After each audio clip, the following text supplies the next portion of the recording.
and welcome. You know, one of the most common ailments among people who cook is levurophobia. It's the morbid fear of cooking with this. Yes, it's yeast.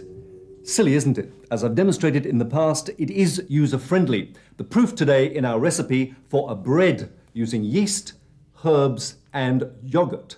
First, the yeast. I used 2 7-gram sachets of dried yeast for 2 good-sized loaves. And this is available in any supermarket, or should be. And it's particularly good at getting things to rise. I add that with some sugar, preferably a fine sugar such as caster sugar. Stir that in, a couple of teaspoons, and a couple of teaspoons of plain flour. This is all mixed together with 2 tablespoons of tepid water. And you can test the temperature by dunking an elbow into the water, much as you would for testing baby's bath water. Do it with a clean elbow.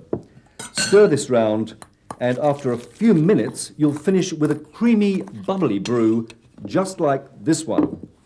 There, perfect. Stage 2, I make up the dough. About 1 kilo of flour. I'm using a plain, unbleached white flour. You could use wholemeal flour to give you a heavier loaf. I then make a well in the flour, pour in that yeasty brew. It smells fabulous. And I put in some oil, about 1 tablespoon of an oil that's low in saturated fat, and some water, around about half a litre of water. And I mix all this in well. The amounts don't have to be exact, because if the mixture is too sloppy, we can add flour later, and if it's too dry, we can simply add water.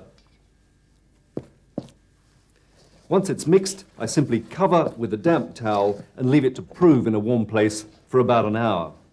It needs to double in size, and that'll usually take an hour, but it could take less if the kitchen's warm.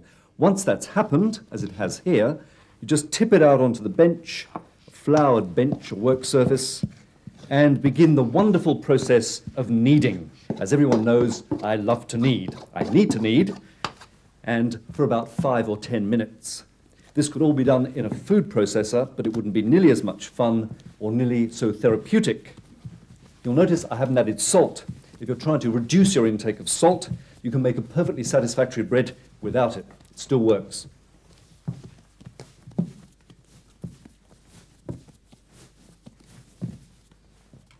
And once it's kneaded into a solid ball, I simply cut it in 2 to make 2 separate loaves.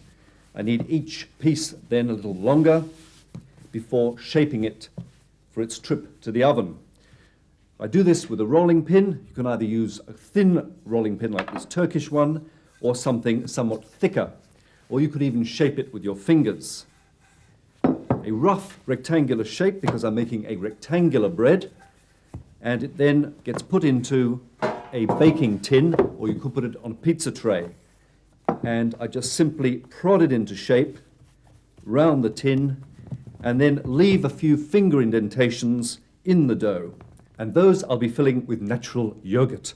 A couple of tablespoons makes a wonderful difference to this bread. Gives it a nice coloured topping and a delicious flavour. Just spread that around. Now to my herbs. I like to use a mixture of fresh herbs, some thyme and a little rosemary. If I didn't have fresh herbs, I would have used dried oregano. And generously spread this out over the top of that bread. And having done that, it's into the oven. A very hot oven, around 225 degrees, for about 20 minutes, depending on the thickness of the bread. You'll detect the wonderful aromas when it's done. It should have a beautiful golden crust, just like this, and a firm bottom. As with most breads straight from the oven, I like to sample a piece dunked in a little extra virgin oil that's been seasoned with black pepper and garlic.